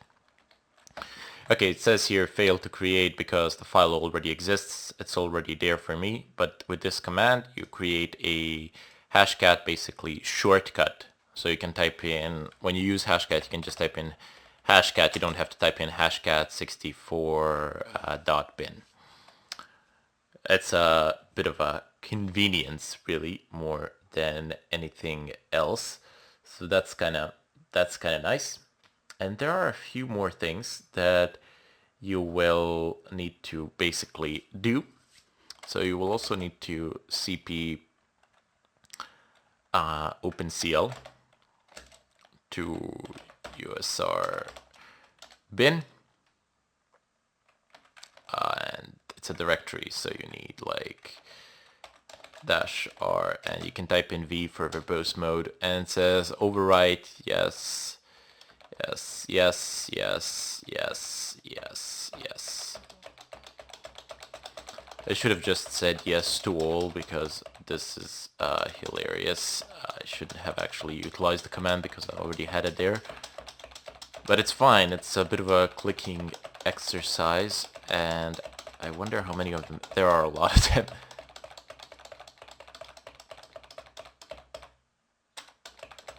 Okay, so you can see the drill. It's Y for yes. Should have just used the general Y to actually.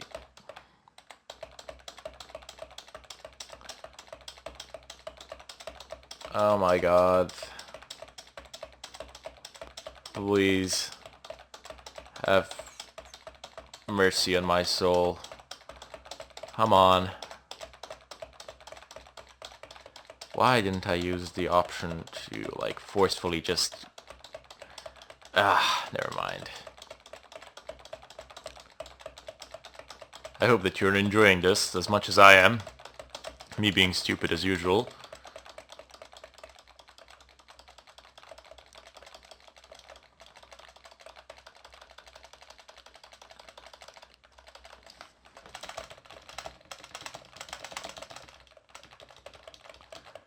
Okay, forget about this. I already have the file. There's way too many of them anyway. So this is what you need to do. So cp rv OpenCL user bin. Okay, so ls. What else do you need to copy? Well, you need to go ahead and copy the hcstat and hctune.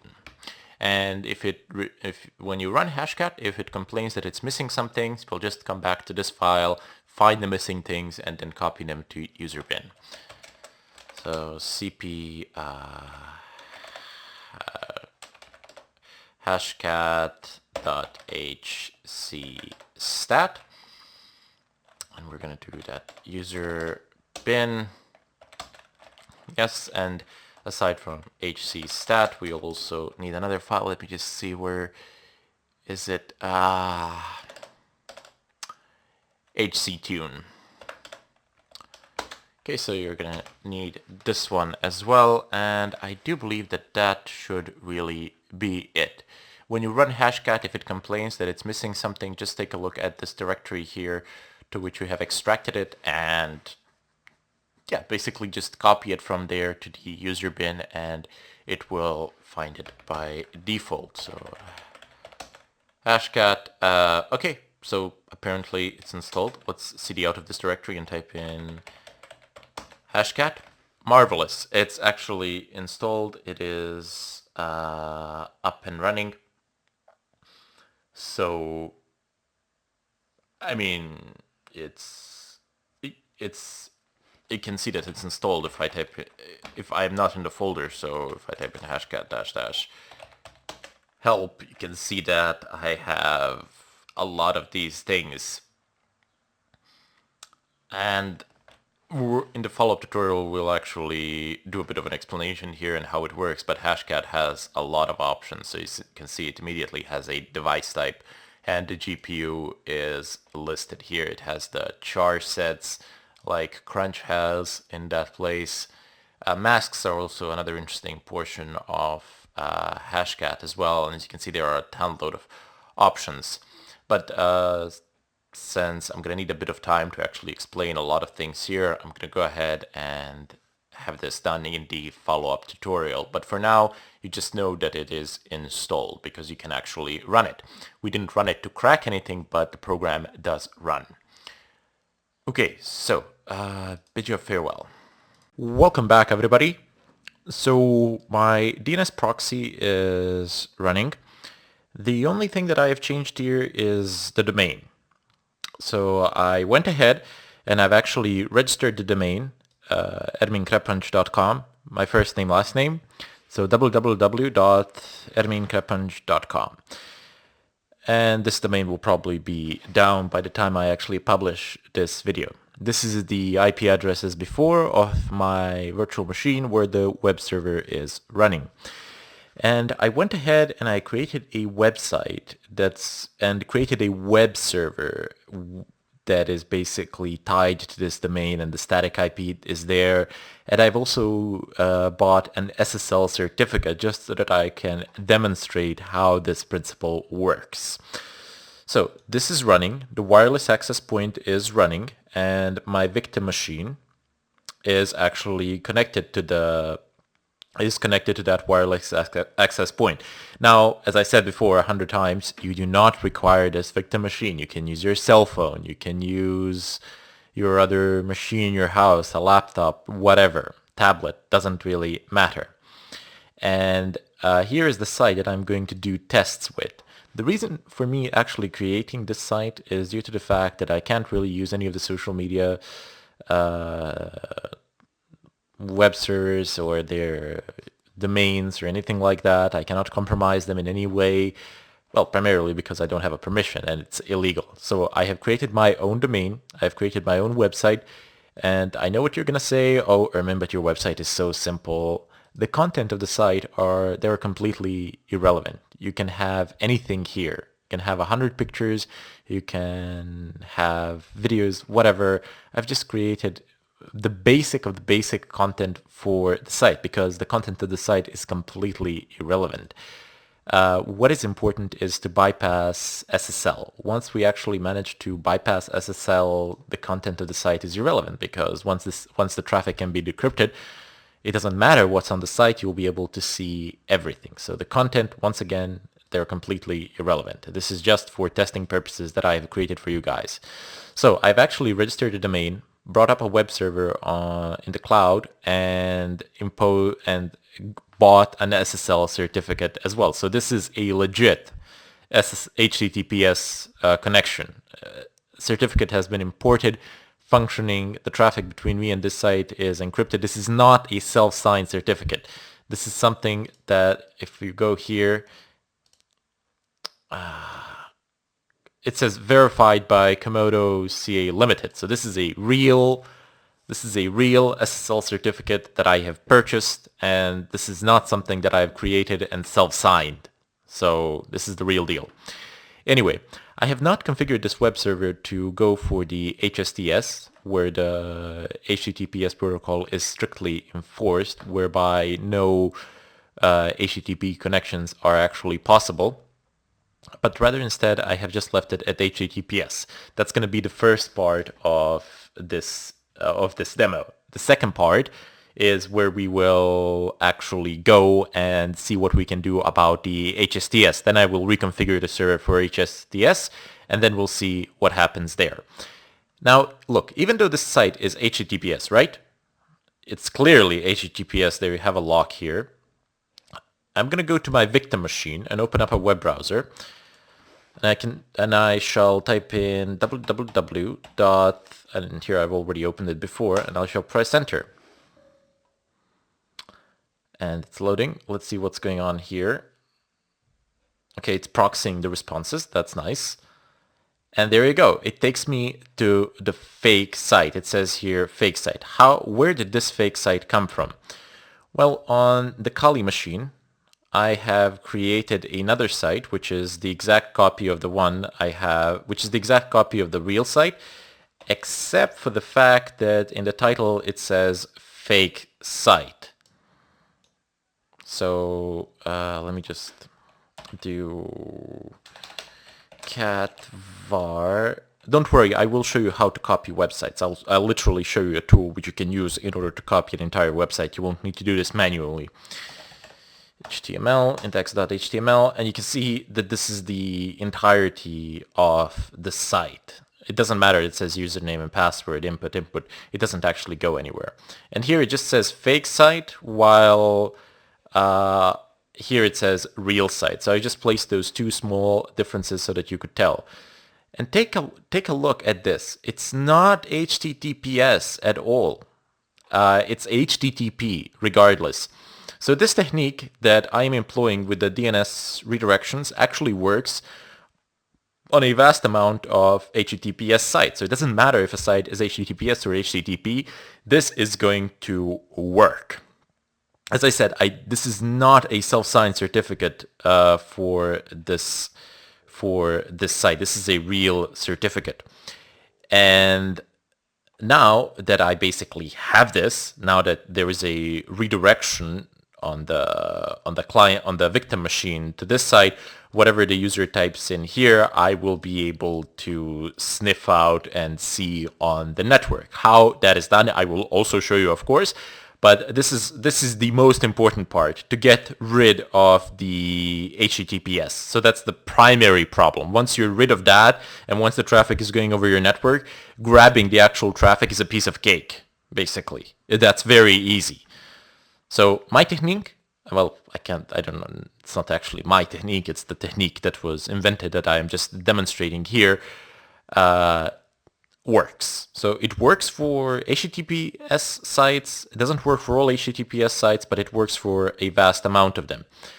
Now, I am able to protect myself against this if I reconfigure the web server hosting the real site to redirect all connections on port 80 to port 443. Once that happens, and once I actually implement the protocols, once I actually put the lines of code to enforce the HTTPS no matter what, then this vector of attack will no longer be possible. How we will bypass that we'll see in part 2, but before that, let's go ahead and see how we can grab the username and password on this site. And by the way, this technique can also work for pretty much any other website. There are no real differences between this site and any other site out there aside from the looks, but the web server, you're not trying to compromise the site itself through the content of the site, but rather instead you're trying to compromise the encryption of the site. Once that is compromised, you basically can do whatever you want with the traffic that goes over your network. Okay, so going to bid you farewell here, and we shall see each other in the follow-up tutorial where I will show you how to actually take the credentials, and then we will go into the HSTS. If you've made it to this point in the video, I'm willing to bet that you are hungry for more knowledge. Upon enrolling in the complete ethical hacking course on Udemy, you will immediately receive an additional 7.5 hours of HD video. And this is just the beginning. We plan on making monthly updates to the course based on student feedback, but you can find video tutorials anywhere. You can find them on YouTube, you can find them all over the internet. So what makes this Udemy course really worth taking? The answer is the Q&A or discussion forum within the course. We will answer every single one of your questions within the course, and we won't stop until we solve whatever it is you're having issues with. So as you can see, if we open up this question, there are 30 responses to this student's question. This is value you will find nowhere else on the net. So go ahead and use coupon code JDYT25 and get 87% off the list price for this course. I will include a link in the description. I will include timestamps to this video, and I will also include links to subscribe to myself and Ermin's channel. So thank you for taking the time to watch this, and we hope to see you in the course.